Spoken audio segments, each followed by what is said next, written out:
Hey there, Internet. So I'm outside my shed. Eventually going to start continuing on this thing of doing a politics commentary channel.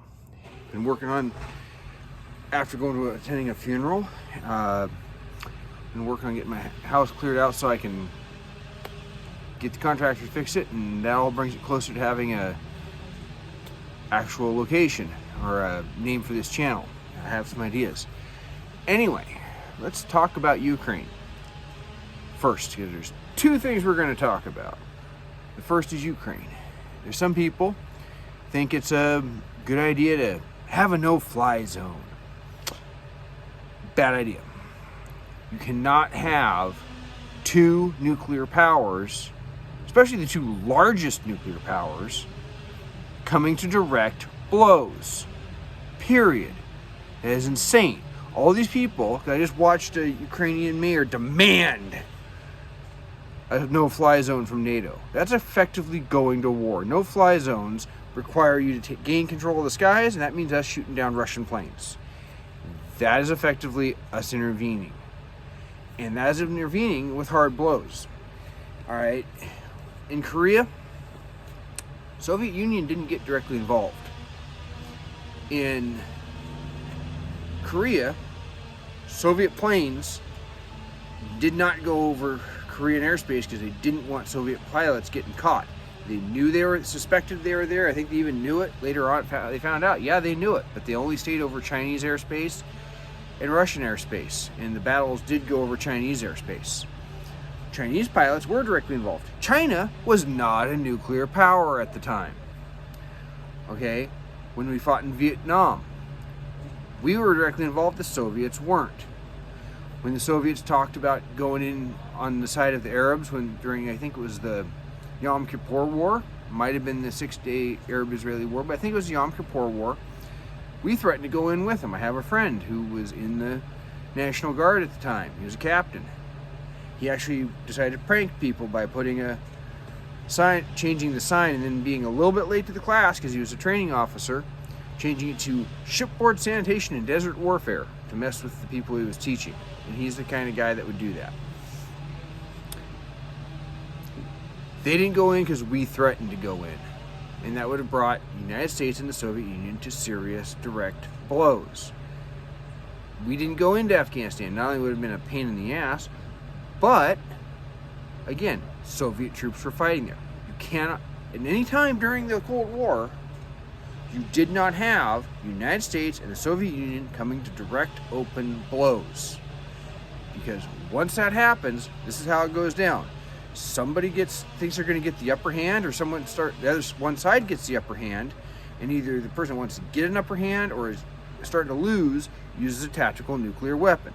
And the other side uses a tactical nuclear weapon. Then, since they did that, they're going to strike back at the other side's nuclear weapons, and then the other side, and then you have another side go after the major industrial centers, which is the population centers, and the other side goes after the major population centers. It's basically a Mexican standoff, and the guy that fires last may be the one that wins, but in the end, everybody loses. Because then we all get to deal with the fallout. Okay? So stop thinking that way. There's nothing that can be done. Ukraine has to fight on its own. We can give them weapons. We can tell them, hey, this is what we think the Russians are doing. And on some of the things I've learned since, no one's pure in this. Okay? None of what Ukraine was doing justified a Russian invasion. But some of what Russia was doing prior to pushed Ukraine. People got to understand. None of this happens in a vacuum. People don't just wake up one day and decide to invade. They also don't wake up one day and decide to do something completely crazy that pushes people toward that. Usually these things build, okay? No part of history does that. So these Ukrainians demanding the no-fly zone need to shut the hell up. I'm getting really sick of that. Zelensky, all of them. They're showing some real balls and some good resistance. But I'm not going to have my country nuked just so they can say, hey, we defeated the Russians. All right, the Russians have their own set of problems, and quite frankly, I think Putin was a dumbass to insist on always opposing us and not looking at what China wants to do with the eastern flank. They don't just want to take the South China Sea. 20 years ago, I pointed out to somebody, I don't want to say who, it actually passed now, but too many mutual friends, I pointed out that Newsmax, surprise, surprise, a conservative outlet, said, yeah, the people that are studying at the Chinese equivalent of our war college, we're saying in 20 years, 10 years we want to be here, 20 years here, 30 years here. At about 20 years, they want to have control of the northern Philippines, take Taiwan back. They're a little behind schedule. By 50 years, they want all the South China Sea, the northern Philippines, Korea to be united and their satellite, Japan in their sphere of influence, and the eastern half of Russia, because that's sparsely populated. So Russia's being a bunch of dumbasses to insist on opposing us, and Putin isn't a nice guy. So this whole thing of thinking we need to get in there and send our own planes or our own troops, bullshit. I don't want to make a habit of swearing on this channel, but that's the polite way to say it. Okay? The best we can do is a proxy war. Conflicts between the major nuclear powers have to be a proxy war. It can't be any other way. Period. So, and understand, I'm not saying either side's real great, but Putin's invasion of Ukraine was wrong. Okay, period. Don't put words in my mouth if you don't like what I'm saying here. The second thing, let's talk about Olympia today. SB 5078. This has been eating at me all day. This is what happens when you ignore the down ballot races, you insist on being against one guy, so you vote different.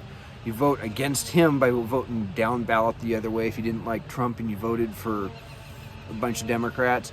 If you don't think that Democrats want your guns, and I have a person in my neighborhood, he's got a pistol, pretty sure it takes a magazine of over 10 rounds.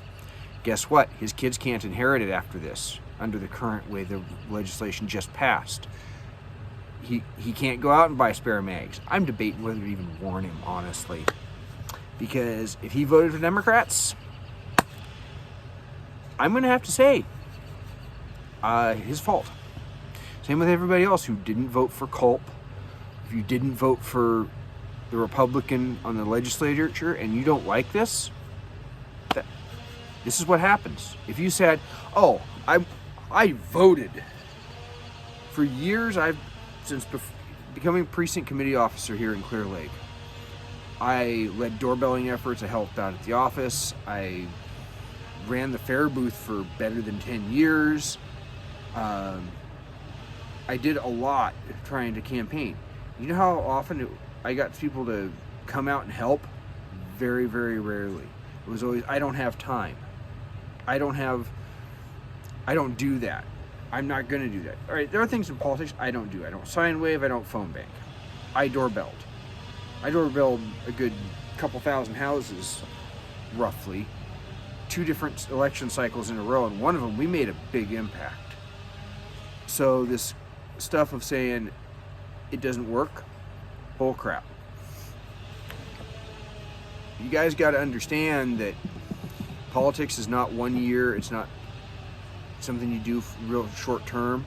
It's long term. It goes on forever. It seems it's a dirty business. It's an ugly business. It's a slow business. You're going to have defeats and you're going to have successes. When you have successes, you don't take a break. You keep up the pressure. Now, I'm guilty the last couple of years of not being around. Unfortunately, it's been decided that Central Committee meetings are on Saturdays. Mostly, I haven't been able to be there because I had to work Saturdays with the current job. But they have to set the meetings where they get the most people, because we're all volunteers, we all have day jobs, and a lot of the other PCOs, they're retired. They don't want to be out at 6:30 at night at a meeting, and I have to yield to that. I'm now the second or third youngest precinct committee officer. For a long time I was the youngest, and I'm looking right at my own generation. If you're in your early 40s, in your 30s, and you're sitting there saying, I don't have time. Is your kid's liberty worth your time? Is it?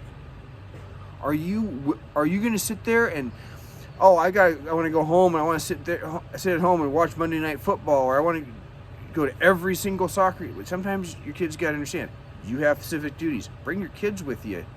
We love kids in the Republican Party, okay?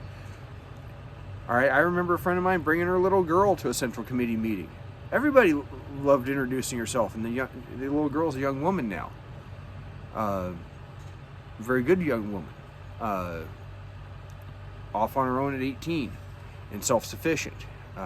Parents have a lot to be proud of. But she took the time to help run Young Republicans. She came out into protests. You have to do that if you want to stop this crap. And just bailing the state, which I'm holding out to the very last end on before I bail this state, and just consider everyone in Washington to be the other. Bailing just means is just a form of retreat and surrender, because you know what happens? A bunch of these idiots from California, or eventually Washington, move to Idaho and start infecting your state. Okay, socialism is a progressive disease. I just had to throw out a bumper sticker I had on a bulletin board this evening that said that. All right, what's going to happen? They make this state unlivable, and then they'll move to another state because it's got cheaper standards of living or cost of living, and then they'll do the same thing there. They'll ruin that next state. You have to battle them, and then you have to battle back. You have to take back the suburbs and eventually take back the cities. That means you have to get out and you have to campaign. You have to convince people that our way is the better way. And I'm not going to say my party as structure is not at blame. We always hear, help me stop Pelosi. Help me stop Biden. Stop Kamala Harris. From doing what? And then when we give you power, what are you going to do? We could probably make a 20-minute video on all the things people said, help me stop this, and then they never repeal it. We found out exactly who the actors were with Obamacare. Same bill. When Obama's in office, they all vote for that bill. As soon as it comes up, and Trump was in office, and I will freely admit, I'm a Republican who didn't like Trump, he was willing to sign that bill. They wouldn't vote it through. And it was done the same way that the Democrats passed it. Okay? Same exact way. They did it as a budget bill. A filibuster wasn't an excuse. They didn't do it. So we know exactly who the actors are, and it's the same in Olympia. So what needs to happen is we need to have an actual plan of what we were going to do. I remember the contract with America right before I was able to start voting in 1994. 1996 was my first election where I actually got to check a box very proudly for Bob Dole. People say how he was too moderate. He was going to close 5 cabinet level departments. Come on. The Department of Education would have been gone, just like it needs to be. But thanks to, things not going so well, and yes, we had a liberal media and all this other crap, but when people sat there and said he's too moderate, he was a lot more conservative than people give him credit for. 1994, it was going to be a blah midterm kind of average. Turned big when they did the contract with America. They had, I think, 13 points, and they brought 12 of them to a vote. You don't have to pass them. You have to show you're making the effort. This is why Trump was successful. This is why he didn't lose his base. This is what these people that sit there and say, oh, they're all fascists, they don't understand. No, they weren't fascists. Trump, even if he failed, even if you thought he was doing the wrong thing, he made a damn stubborn effort, as I heard it put, I think by my brother, he made a damn stubborn effort to do what he said he would do. And don't assume that my brother liked Trump, please. His politics are his politics. This is mine, but I heard him say that. He made a damn stubborn effort. Like him or not, agree with him or not, he made the effort to do exactly what he said he would do. So how about we do this? We put the Democrats on the spot, and we say, we're going to pass a constitutional amendment in Washington State for a 2/3 majority vote to raise taxes, or a vote of the people. Let's make the Democrats vote against it. Make Inslee veto something. But put it on as a constitutional amendment. It's hard, but the point is to put them saying we're against you having a say. You make that emergency clause, you make it so that it triggers an automatic referendum. So they can't use an emergency clause to prevent it. Make that as thing. We say, this is what we're for. A 2/3 majority vote to raise taxes. 75%, I saw in a recent news article. I should find it, but I think it came across Facebook, so I'm not sure where to look for it. Excuse me. Scratch my bald head. Support school choice. Want a voucher system. Say, we're going to put a voucher system to the vote, up for vote. You give us control of the legislature, and then send it to, and make Inslee veto it. Make him veto putting poor kids in with his rich kid grandkids type stuff. Make him say, public school is good enough for you, but it's not good enough for my kids or my grandkids. I think he's on to grandkids. Okay. Say we're going to make our gun laws just like federal law. Okay, you might not pass it, but you can show that you're trying. Do those things, people that can get fairly broad support. Mostly, make the Democrats do it. Make it a contract with Washington. We should have that every election, not just on the most, way back then, and then we actually have to do it. Don't say you'll do it and then say, well, we might not get to it. Mitch McConnell's being asked, what should you do what are you going to do when you get, if you get power? Well, we'll have to see. That's not saying what you're going to do. I think it was one of the North Carolina senators, I think, or maybe it was one of the Florida senators, made an actual platform of what we will do. Adopt it. Doesn't matter what it is. Doesn't matter the specifics. Adopt it. And be for something. But right now our best hope on this SB 5078, which was what I started going off on before I went on a tangent, is a magazine ban. It does not allow for it to be inherited. It does allow for you to use your larger capacity magazines for concealed carry, but if I kick the bucket, my brother can't, or my wife can't inherit the magazines. So it's garbage. The previous version allowed you to inherit it, but you couldn't carry the magazines. But in the end, if you're a Democrat and you think the Democrats aren't trying to take your guns, now you have proof. If you know about this bill, if you know who sponsored it, if you know who's voted for it, and you still say the Democrats aren't trying to take your guns, and you know about this bill, at this point you're a liar. Okay? So stop telling me Democrats aren't trying to take your guns. Yes, they are. They put it in their platform they want to take guns. They sponsor bills saying they want to take guns. There are politicians that say they want to take your guns, support taking them, and they pass the bills to take them. So stop trying to lie about that. It's not. The Second Amendment isn't about hunting. It's not about targeting. It is about defending yourself, defending your liberty, even against a state actor, whether it be a foreign or potentially a domestic. That's what the Second Amendment is about. It's not about hunting. Drop it. So I've gone on long enough. It's actually starting to get dark here in Clear Lake. I'm gonna call this a night and head on back to the in-laws. But if you like this video, like, share, subscribe, because we're trying to get this started, and once I actually get all the irons in the fire kind of smoothed out, I'll be getting up on Rumble too. But right now I'm working with what I got already set up. You guys all have a nice night.